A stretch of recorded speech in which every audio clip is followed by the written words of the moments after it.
Okay, we're going to load the catalyst system now. First step is easy to prime the system. We're going to disconnect the catalyst hose right at the dispensing valve.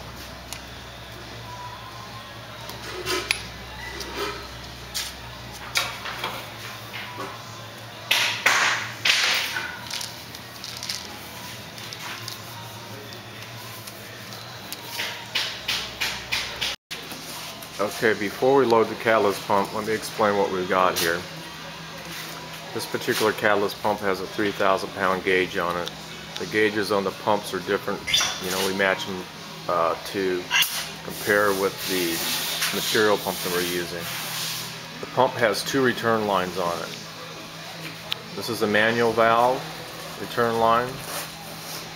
This is an automatic valve that's return line. The automatic valve is preset at the factory, but it is adjustable. So what we're going to do, we're going to pull the pin on the arm over here. Get ready to load the pump.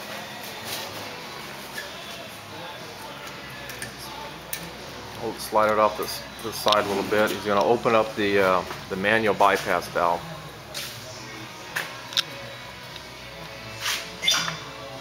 Using short strokes, priming the pump.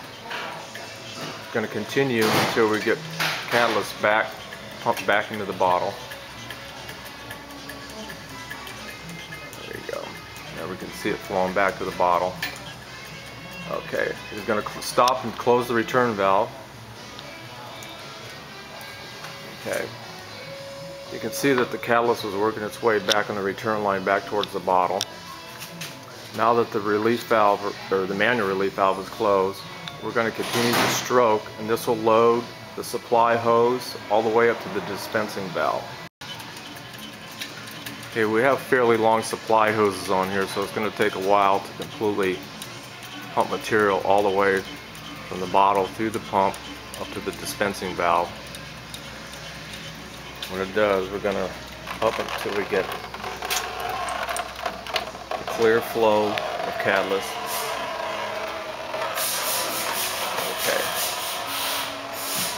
Okay, now we're going to stop and reattach the hose to the valve. Okay, what we're doing here now, we're just going to reconnect the catalyst line to the dispensing valve. Then we'll make a little short test through the dispensing valve.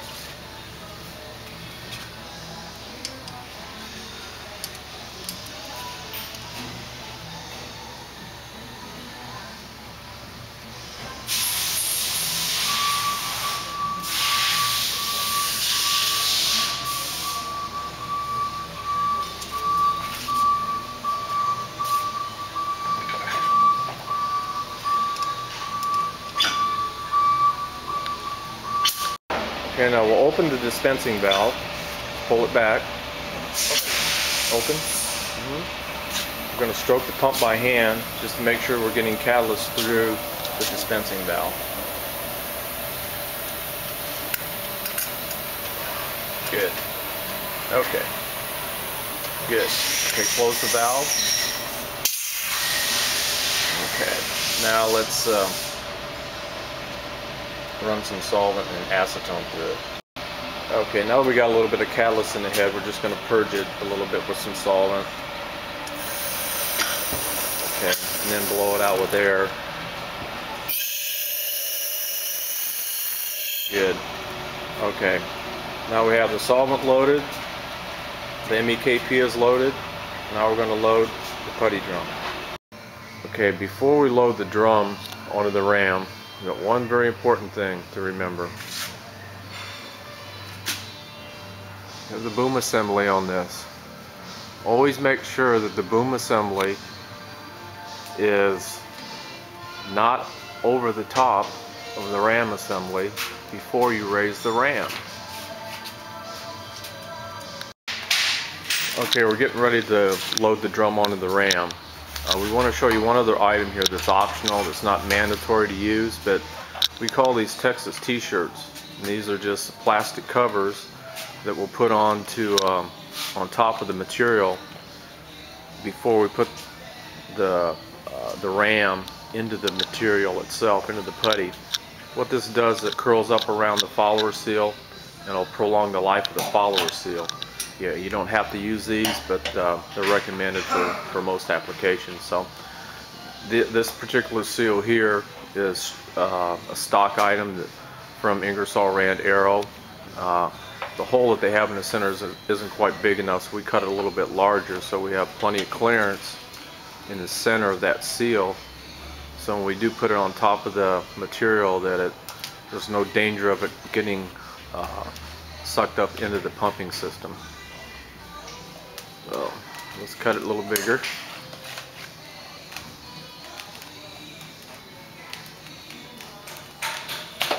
Okay, go ahead and unfold it so you can see how big that hole is now. Okay, yeah, okay. We'll take the lid off.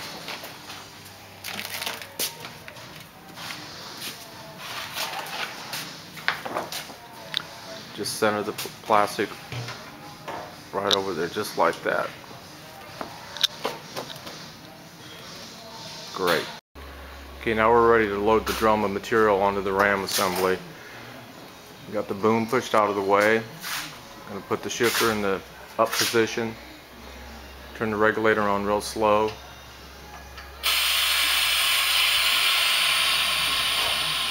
Just let it rise real slow.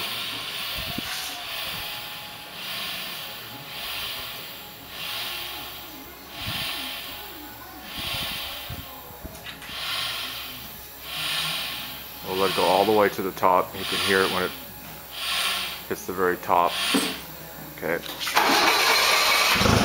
That's important to get this drum in here centered as best we can.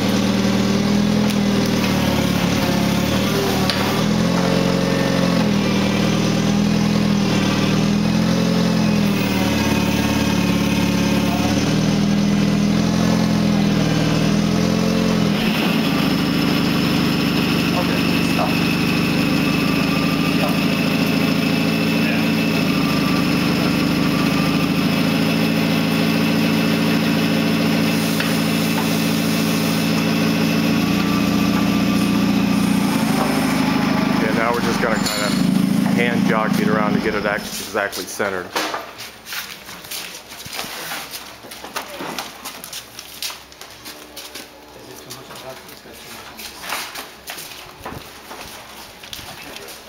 Okay, okay. Now what he's going to do is he's going to pull the vent plug out. This will let any entrapped air escape between the material and the bottom of the ram assembly. And put it in the down position at a low pressure. It'll just increase the pressure on the regulator as he needs to. Once it gets into the top of the drum past that bottom lip, then we get to the top lip. And as soon as we see material exiting the hole where we had that vent plug,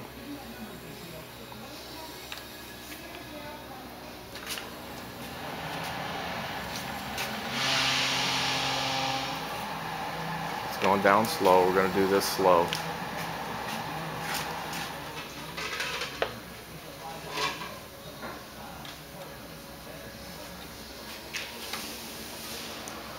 Okay, where we have the pressure at now? Where do we have the pressure at? 80, 85.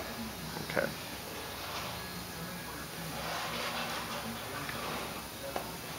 Yeah, it's starting to come out of the hole right now.